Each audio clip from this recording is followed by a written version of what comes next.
So guys কেমন আছেন সবাই? আশা করি সবাই ভালো আছেন। গাইস আজকে আমরা চলে আসছি বহুল প্রতীক্ষিত ফ্রি ফায়ার এক্স নারুতোর যমুনা ইভেন্টে। গাইস আমরা আছি আপাতত অন্য একটা প্লেসে, বাইরে প্রচুর পরিমাণে ক্রাউড, অনুষ্ঠান যেটা হচ্ছে সমস্ত কিছু বাইরে হচ্ছে, বাট আপাতত আমাদের ইনফ্লুয়েন্সার ভাই ব্রাদার যারা আছে সবাই কিন্তু আমরা ভিতরের সাইডে। এবং হ্যাঁ, ক্যামেরার পিছনে কে কে আছে একবার একটু যদি না দেখাই দিই তাহলে মনে হয় যে আমার পাপ হইলেও হইতে পারে। প্রতিদিনের মতো আছে নাফি, আরিফিন, রানা ভাই। এনিওয়ে গাইস ক্যামেরা থাকবে আরিফিন অথবা নাফির হাতে, বাকিটা ওদের দায়িত্ব। ফুটেজ একটাও যদি খালি মিস হয়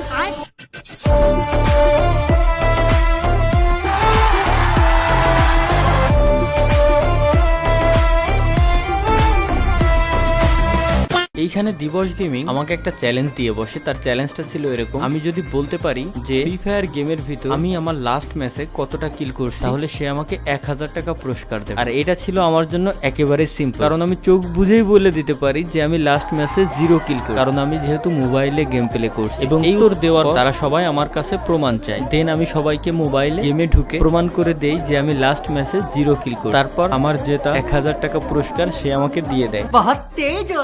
এরপর এইখানে আমাদের ক্রিয়েটর ভাই ব্রাদার যারা ছিল এবং তাদের সাথে যেসব গেস্ট ছিল সবার সাথে ছবি টবি তুলে দিয়ে আমাদের সময় এসে গেছিল মেইন স্টেজে যাওয়ার।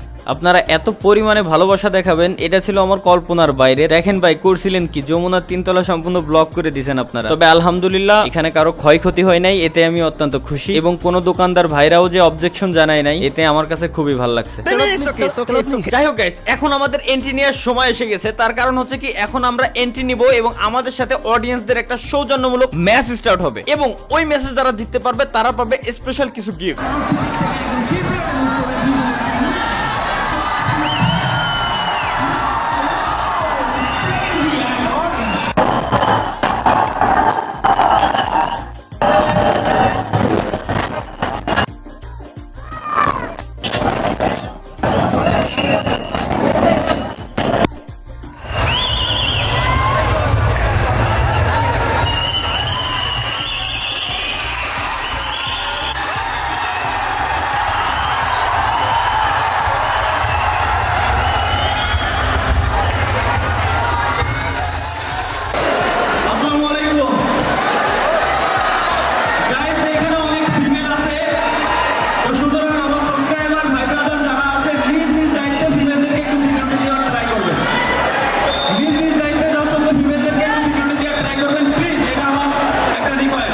এই জন্যই আমি আমার ভাই ব্রাদারকে এত বেশি ভালোবাসি। আমি বলছি এবং আপনারা আমার কথা রাখছেন। এবং প্রথম দিনে আমি এমন কোনো রিপোর্ট পাইনি, তাই ধন্যবাদ জানাই সকলকে। এখানে মাস্তি করার জন্য এআই ক্যারেক্টার ডিটেক্টেড মেশিন টাইপের কিছু একটা ছিল, ওইটার সাথে অনেক ভালোই মজা নিছি আমি। ইমোট টিমোট দেখাইছি কিন্তু একটু স্লো, ঠিকঠাক মতো কাজ করতে পারে না। যেহেতু এটা রিয়েল টাইম করতেছে তাই একটু প্রবলেম হচ্ছে। আচ্ছা, আর আমি বুঝতে পারছি ভাই ক্যামেরার কোয়ালিটির কথা বলবেন তো। ওই যে শুরুতে বলছিলাম ক্যামেরা থাকবে আরিফিন আর নাফিরাতে, যদি কোয়ালিটিতে কোনো প্রবলেম হয় তাইলে ওই দুইটার খবর আছে। ক্রাউড সামাল দিয়ে ভিতরে আসতে আসতে ওরা ওদের কাছে ক্যামেরা রাখতে পারে না, ক্যামেরা ছিল অন্য একজনের কাছে। ক্যামেরাটা যার কাছে ছিল সে আবার ক্যামেরা দিয়ে ফটো মুডে ফটো তুলছে। ঠিক ওই অবস্থায় পুরো ইভেন্ট জুড়ে ওরা তাড়াহুড়াতে ফটো মুডেই ভিডিও চালাই গেছে, এই জন্য কোয়ালিটি এমন। মানে ভাই আমার জীবনে আজ পর্যন্ত ভালোভাবে হালাল ভাবে কোনো কিছু হয়ই নাই। যাই হোক, এরপর আমাদের তানভীর ভাইকে একটা ছোটখাটো ইন্টারভিউ দিলাম। দেন সবার সাথে আড্ডা দিতে দিতে সময় চলে আসলো আমাদের ম্যাচে। এইখানে সর্বপ্রথম ফ্রেন্ডলি ম্যাচ শুরু হয় 2 vs 2 লোন উলফে, যেখানে আমি এবং ক্রুল গেমিং এবং অপরদিকে দিবস গেমিং, মুশফিক গেমিং, আমাদের এই 4 জনের ভিতরে 2 vs 2 একটা লোন উলফের খেলা হয়, যেখানে আমি এবং ক্রুল গেমিং জিতে যাই। আমি মোবাইলে টুকটাক প্র্যাকটিস করে গেছিলাম, এটা হচ্ছে ভাই সত্যি কথা, যার কারণে এমভিপিটা আমি পাই যাই। দিবস দেখছি কি করেন, সামনে কিন্তু ক্রুলকে দেখা যাবে, পেছনে রয়েছেন তালহা, এবার ইউএমপি তালহাকে দেখা যাবে। অনেক টিপস এন্ড ট্রিক্স দেখিয়েছেন তার ভিডিওতে, বাট আজকের দিনে কি পারবেন এত বড় একটা অডিয়েন্স ক্রাউডের সামনে দাঁড়িয়ে তিনি তার টিপস এন্ড ট্রিক্স এর মাধ্যমে রাউন্ড বের করতে? দিবস কিন্তু আবার ক্রুল তালহাদের জন্য এই রাউন্ডটা কিন্তু খুবই ইজি হতে পারে এবং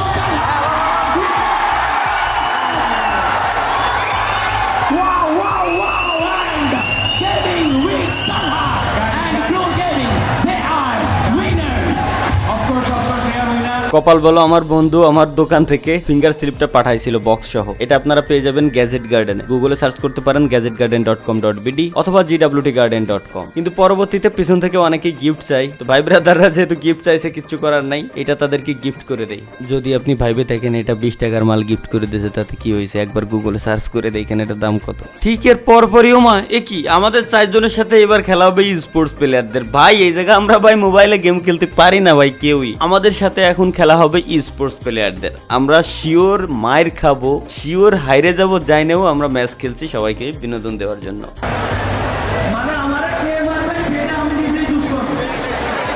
ব্যাপারটা হয়েছে কি, আসলে সবার নাম এইখানে আছে যারা কিনা রেজিস্ট্রেশন করছিল। তো লটারি হবে, এখন লটারির মাধ্যমে নাম চুজ করা হবে। তো এখান থেকে সর্বপ্রথম আমি একজনকে উঠাইলাম, দেখি আমাদের কে মারে। যাই হোক, এভাবে করে আমরা 3টা ম্যাচ শেষ করি। প্রথম ম্যাচে পারফরমেন্স খারাপ আমার, দ্বিতীয় ম্যাচে 7টা কিল করছিলাম, তৃতীয় ম্যাচে আবারও হারছি আমরা। ব্যাস এইভাবে করে আমাদের ম্যাচগুলো শেষ হয়। তারপর অফিসিয়ালস থেকে জানানো হয় যে তাদের অফিসিয়াল পেজের জন্য কিছু শুট করা লাগবে। তো দেন আমরা আবার যাই সেখানে তাদেরকে শুট করে দিতে। সবশেষে ভাবি যে সবার কাছ থেকে বিদায় নিয়ে দেন আমরা বের হয়ে যাব। বাট বিদায় নিতে এসে পড়লাম আবারও মহা এক বিপদে। ওদিকে সিকিউরিটি গেট ভাঙে আপনারা এমন পরিমাণে ঢুকে পড়ছিলেন যে সিকিউরিটি আমারও এখান থেকে বের করতে বাধ্য হয়। দেন আর কি, তারা আমাকে এক অসাধারণ প্ল্যান সাজেস্ট করে। প্ল্যানটা কি, রানা ভাইয়ের গায়ের টি শার্ট পরবো আমি, আমারটা পরবে রানা ভাই। দেন মুখে হেলমেট পরে আমাকে বের হইতে হবে যমুনা থেকে, এছাড়া আমাকে বের করতেই দিবে না, বের হইতেই দিবে না। এরপর ঠিক ওইভাবে করে আমাদের ইভেন্ট থেকে বেরিয়ে আসা লাগে। হিডেন্সিক ভাবে হচ্ছে গাইস, যা হচ্ছে সব কিছু হিডেন্সিক ভাবে, কিছু জানি না কেমনি কি। বাইদা অডিয়েন্স যারা দেখতেছেন আপনাদেরকে অনেক ভালোবাসি আমরা, কিছু মনে করে না বলার জন্য, বাট আপনাদেরকে বললে আপনাদের এত পরিমাণ ভালোবাসা যে আমরা বেরোতে পারতাম না পরে। দেন নিচে পার্কিং পর্যন্ত আসার পর নর্মাল ভাবেই আমাদেরকে বের হয়ে যাওয়া লাগে। আমি আন্তরিকভাবে দুঃখিত, আসার আগে আমি আপনাদেরকে বিদায় জানাতে পারি নাই। কেউ মনে কষ্ট পেয়ে থাকলে আমি সরি। তো গাইস, আজকের এই ভিডিওটা শেষ করতেছি এইখানেই। তো দেখা হচ্ছে পরবর্তী কোনো আলতু ফালতু ভিডিওতে। সেই পর্যন্ত সবাই ভালো থাকবেন, সুস্থ থাকবেন, নিজের খেয়াল রাখবেন, নিজের পরিবারের খেয়াল রাখবেন। আল্লাহ হাফেজ।